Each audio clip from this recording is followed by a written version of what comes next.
There are individuals in history whose names are almost forgotten, but whose influence reaches from the shores of the Mediterranean to the farthest lands of China.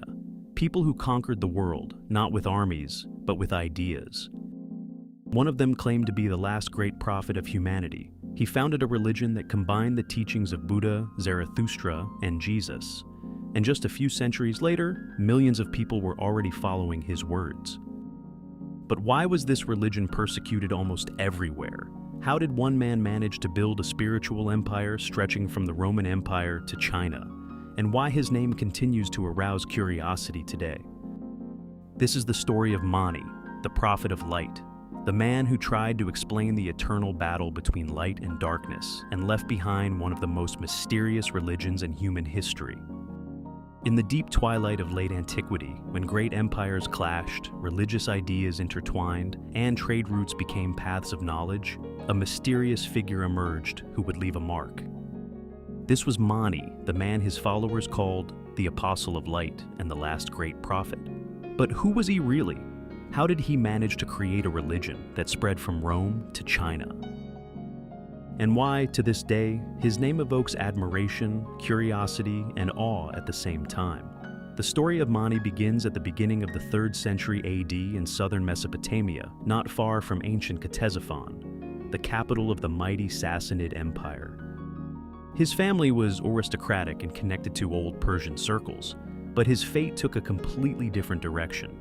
His father, Patik, joined a religious community known as the Elkasites, a kind of Gnostic movement.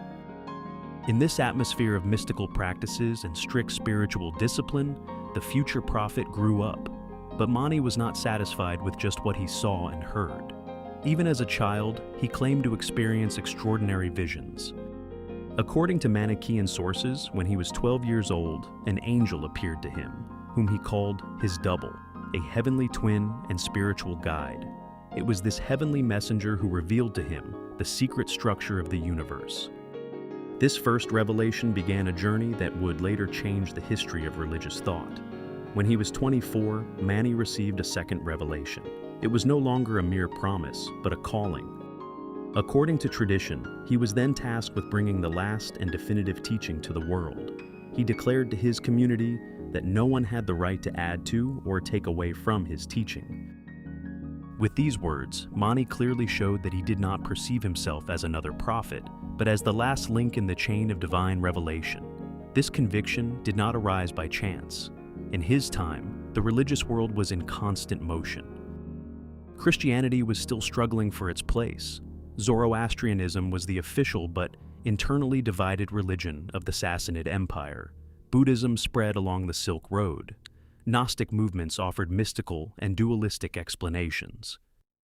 Mani did not just know these teachings, he carefully studied them and gradually gathered them into a common system. There was something unusual in his mission for the time. He wanted to create a religion for all of humanity. Shortly after his second revelation, Mani left his father's community and embarked on a long journey.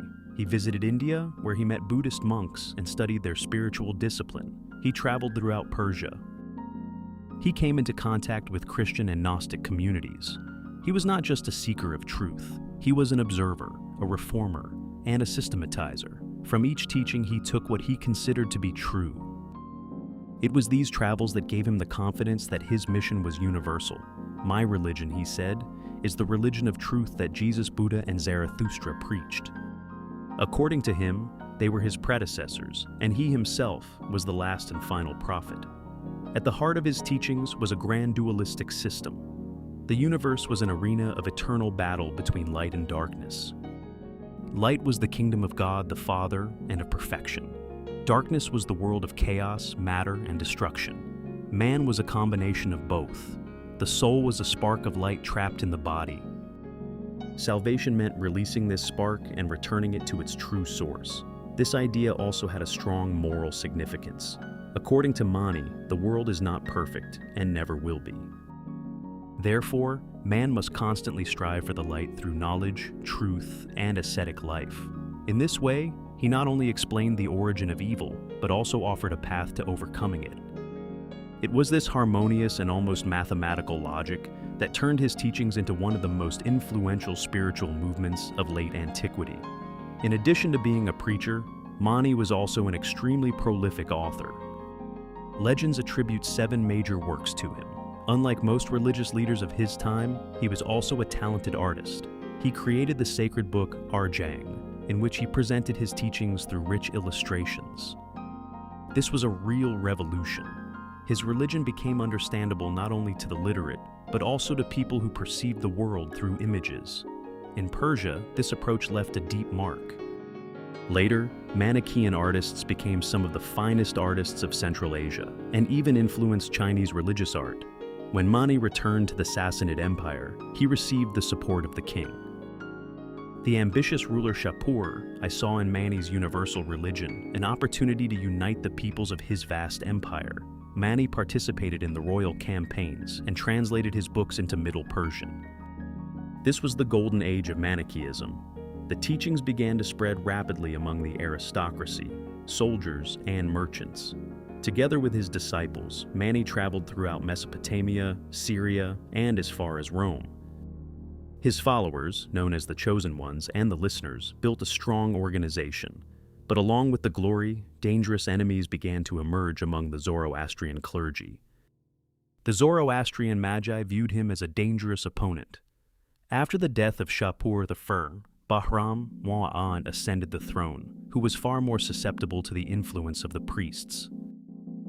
Under their pressure, Mani was arrested and accused of heresy. After a lengthy trial, he was thrown into prison. It was there that his earthly life ended, but for his followers, this was not a defeat. Manichaean tradition tells that Mani freed himself from the bonds of matter and returned to the light. His death became a symbol of the final victory of the spirit over the body. One of the most unusual ideas in Manichaeism is the belief that Mani was the last great prophet. He placed himself in the spiritual lineage of 3 great teachers, Buddha, Zarathustra, and Jesus. According to him, each of them brought a part of the truth. However, only he received the complete revelation. Mani perceived his mission as the conclusion of the entire spiritual history of humanity. Mani built a well-organized organization, creating books, images, rituals, and communities. This made him one of the first religious reformers with a truly worldview. Humanity had already entered the final stage of spiritual history. Last did not mean last in time, but last in need.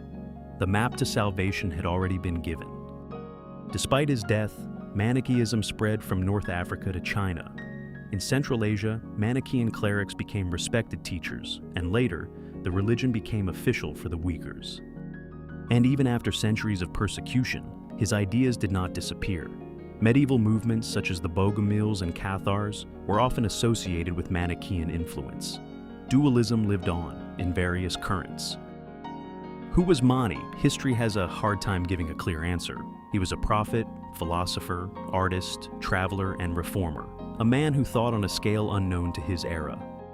He was also a martyr, a man condemned for his ideas, but who became a symbol of spiritual light. For historians, he remains the last great prophet of late antiquity, uniting East and West. Mani remains a bridge between different religions, civilizations, between light and darkness. When we look at the horizon of history, his silhouette resembles a flame that refuses to go out. From the dungeon to the endless steppes, his teachings continued to flicker like a living thread. Mani was the architect of an entire spiritual universe in which the human soul is a light capable of defeating chaos.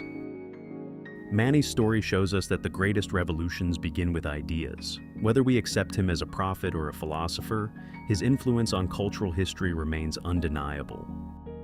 The questions he raises about good and evil, light and darkness, continue to excite humanity. If this was interesting to you, support the channel with a like and subscription. Write in the comments your opinion about Mani. Thank you for staying with me until the very end.